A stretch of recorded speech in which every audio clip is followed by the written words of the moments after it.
Hello, I'm Brian Hubbard, And I'm Lynne McTaggart. and we are What Doctors Don't Tell You. And welcome to this, our latest podcast and vlogcast, where we talk about some of the interesting news that's been happening of late, which we thought is worthy of comment. And without further ado, let's go to our first item, which was quite a major report, and interestingly, badly reported by all the world's media. Because the world's media came out with a story that SSRIs, the most common form of antidepressant drug, actually help with anxiety, missing the entire story, which was that SSRIs don't work and they don't help treat depression. And there's a major study that's been carried out, and where they looked at the world's most commonly prescribed antidepressant called sertraline, which is marketed as Zoloft, and they found that people with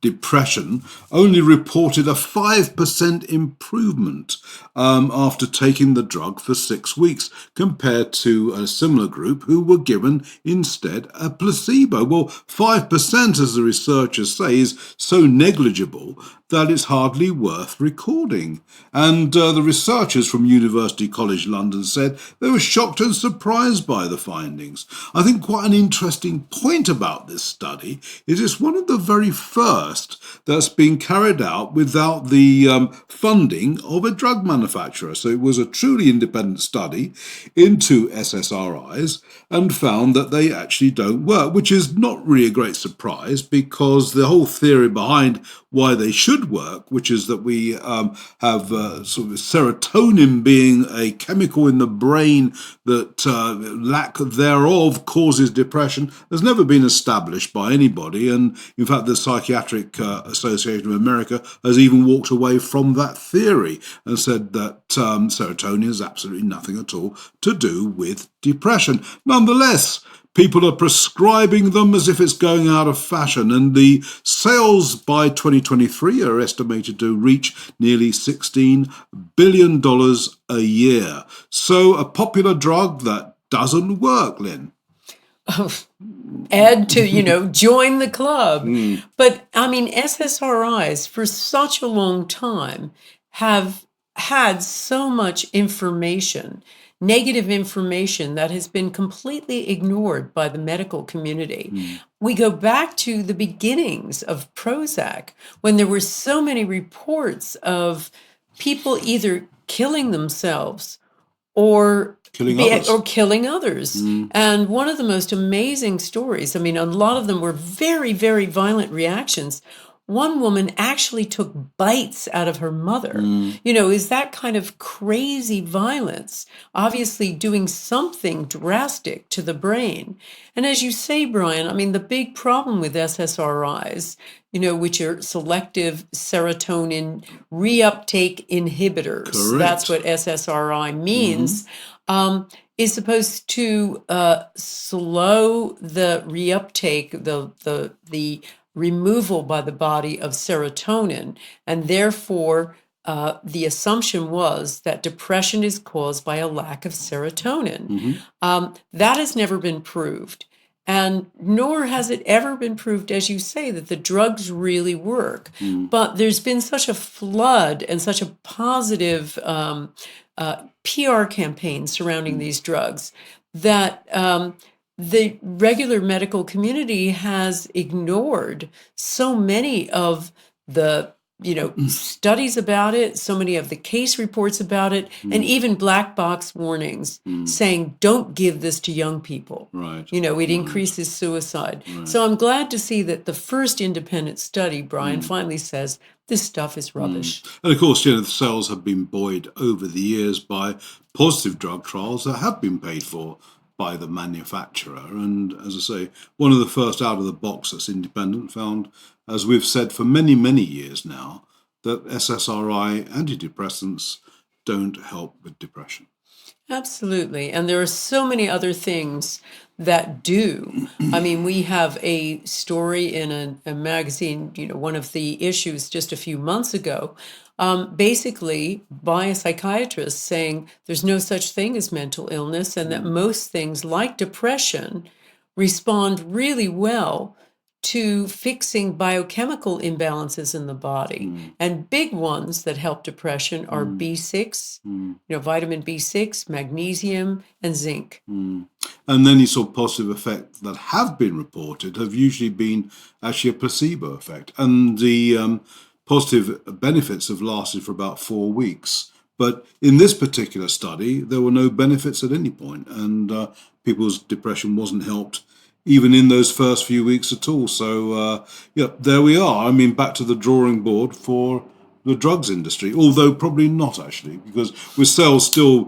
projected to hit 16 billion in a couple of years' time, I guess, doctors will carry on prescribing it. And as you say, the mainstream media, they want to talk about amazing conventional drug breakthroughs.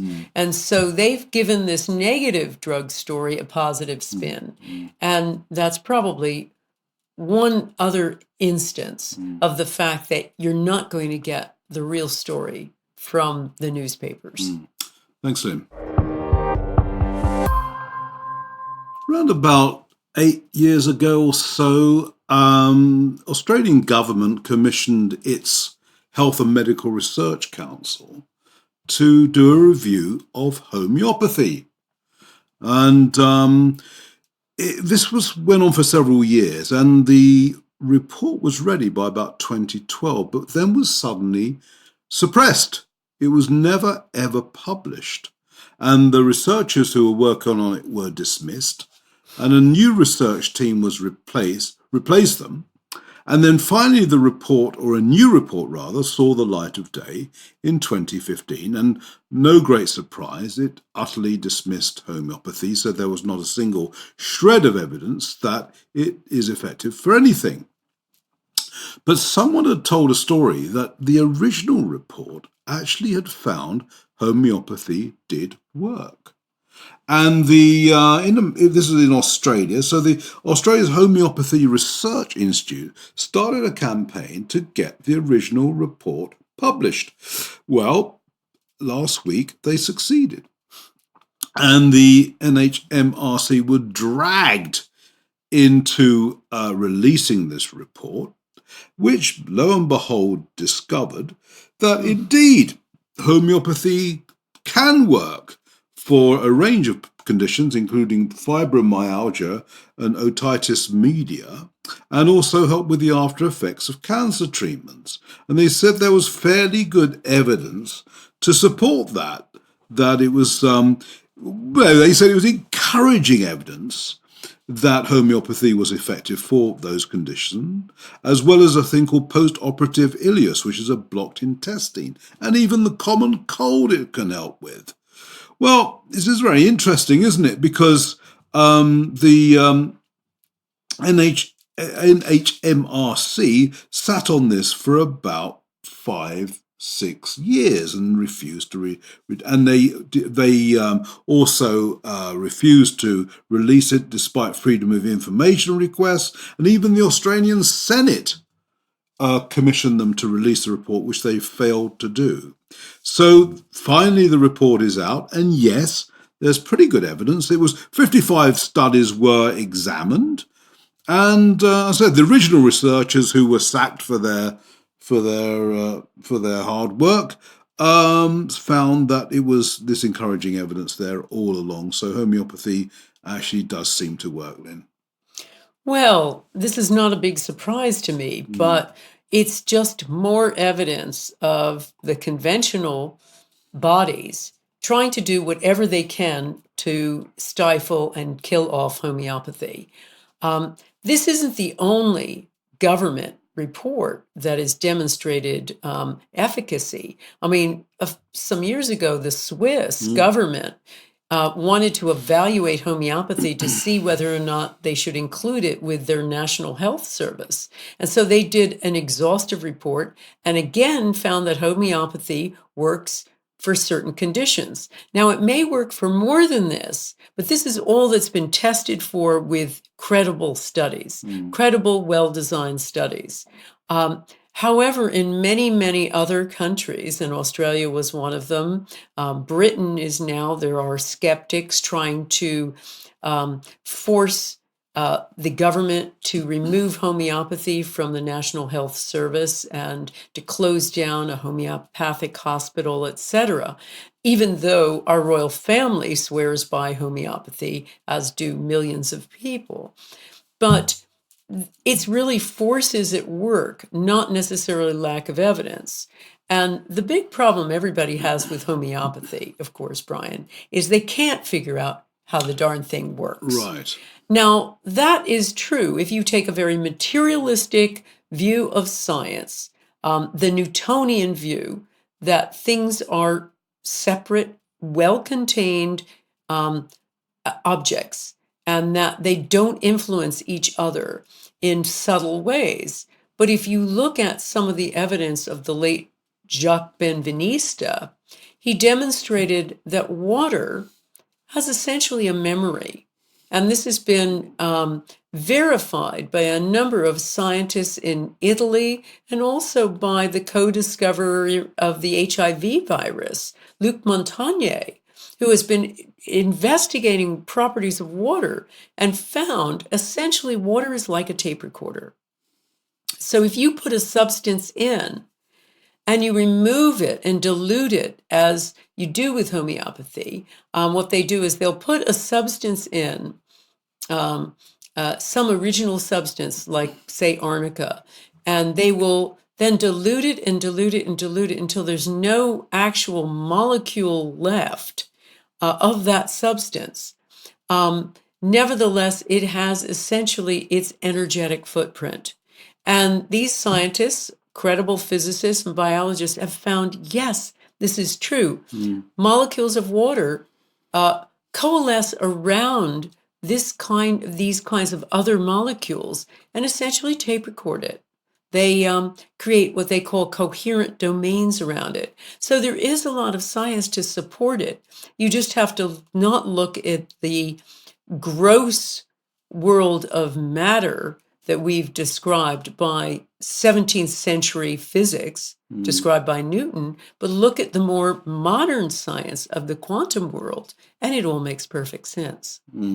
Yeah, and this is worth mentioning. I mean, we look at our little restricted world here, but in India, it is still one of the major medicines, and I think it happened after about 1850 when it treated a massive cholera outbreak, and so yes, I mean, obviously a lot in it, and well done the Australian homeopathic groups for getting the report released. So, yeah. Now, there was a big movie about this, wasn't there? Well, yes, there was. Just a Drop, I think. And it did refer to that. But of course, at that time, they didn't know what was going to happen with this report. But they do refer to the fact that there was this evidence out there that had been suppressed, and it was quite conspiratorial. I mean, what some of the theories going around, but certainly the researcher was taken off the case, and a whole new team were put in place, and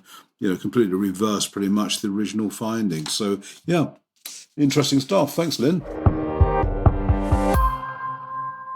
HRT, hormone replacement therapy, prescriptions have been on the rise in the last 10 years or so. There's been lots of positive studies coming out saying how effective they are and how they help women overcome the worst effects of the menopause. And, it seems like everyone suffers short-term memory loss, because go back to the 1990s, early 1990s, the Women's Health Initiative was discovering that HRT was increasing the rate of breast cancer, and I think a few other cancers beside, and I think heart disease.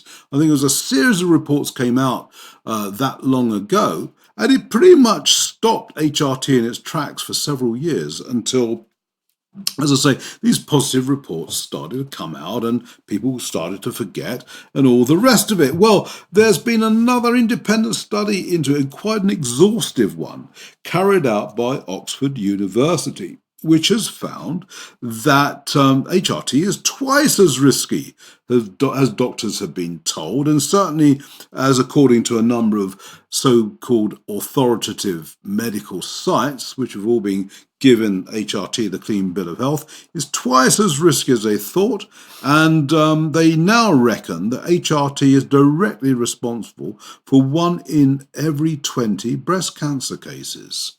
And the greatest risk is for those who are taking the most common form of it, which is the estrogen plus progestogen.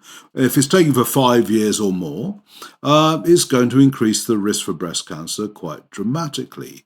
In fact, they reckon that, and that risk carries on rising the longer you take it. And simply, the risk is slightly less with the estrogen-only form, they say, but nonetheless is cause for considerable concern. And the researchers say it really is time that women were told, look, there's a real risk with this stuff, and that you should be aware of it before you decide to take it. And, and furthermore, I would say that under informed consent, which, yes, folks, is actually a legal requirement of your doctor, is that in getting informed consent before you start taking a drug like HRT, you should also be told all the other things that you could do as well, and then determine which course of action you want to take. So, and maybe it's time this was brought back because, as I say, HRT twice as risky as they thought. This is outrageous, Brian, because, as you say, the largest trial ever conducted about HRT in the 90s, the Women's Health Initiative study of hundreds of thousands of women, demonstrated without a doubt it increased the risk of breast cancer and other illnesses as well. Heart disease, I believe, was one of them, when the whole spin on this drug had been that it was actually protective of heart disease. So they stopped. It was so dangerous, was it, that they stopped the trial. And the interesting thing was this material, which was there with all of these, records, was a great source of research for other scientists who are looking at other aspects of it. For instance, one study I know of that was really interesting was looking at whether or not you were more predisposed to breast cancer because of a familial history of breast cancer. And they thought they would find that when they combed among these hundreds of thousands of people, and they didn't. What they found was the only indicator of increased risk was whether or not you took HRT. So this is a scandal that the drug companies have put a positive spin on something that we knew 20 plus years ago was causing breast cancer. And we have better alternatives. But also, this also beggars the idea that we absolutely need this kind of independent study of the pill.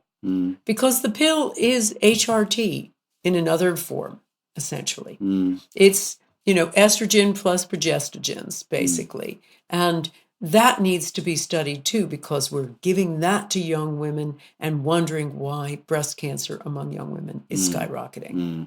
Well, I think it was a damage limitation job by using the facade of science to reassure people that HRT was safe. And again, like an earlier story we talked about with antidepressants, that again, the positive studies have invariably been paid for by the manufacturer who stands to benefit from it. And again, it underlines the importance, I think, of independent medical studies, because unless we have those, we're not really going to get to the truth. Instead, we're just going to have spin that benefits the drug manufacturer and boosts his profits, but it doesn't help the people who are taking the drug. No, and the biggest outrage of all is that we're talking about generally healthy people, healthy women who are going through a natural process and having some side effects and having some effects as that change goes on that can readily be treated by homeopathy, by herbs, and by other natural substances, vitamins and other supplements, so you don't have to resort to a drug.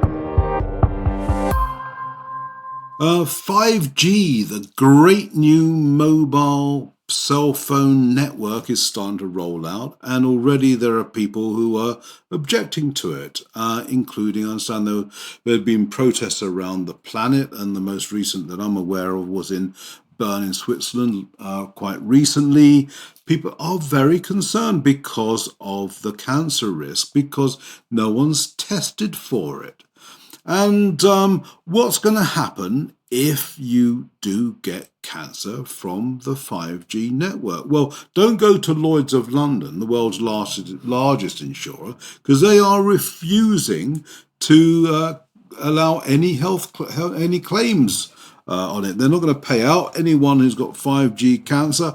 Tough. They're not going to pay out, people could argue, well, obviously they won't, because there's no evidence that it causes this problem. So why should they pay out? Well, interesting question, but the reason why is because Lloyds has already carried out its own risk assessment, and it concluded, fascinatingly, in 2010, that wireless networks, Wi-Fi, and this is before 5G, mind you, but nonetheless, wireless networks, cell phones, you name it, are similar to asbestos, which was the great health risk, building material which causes lung disease and cancer, first recognized in 1920 that it could cause this problem.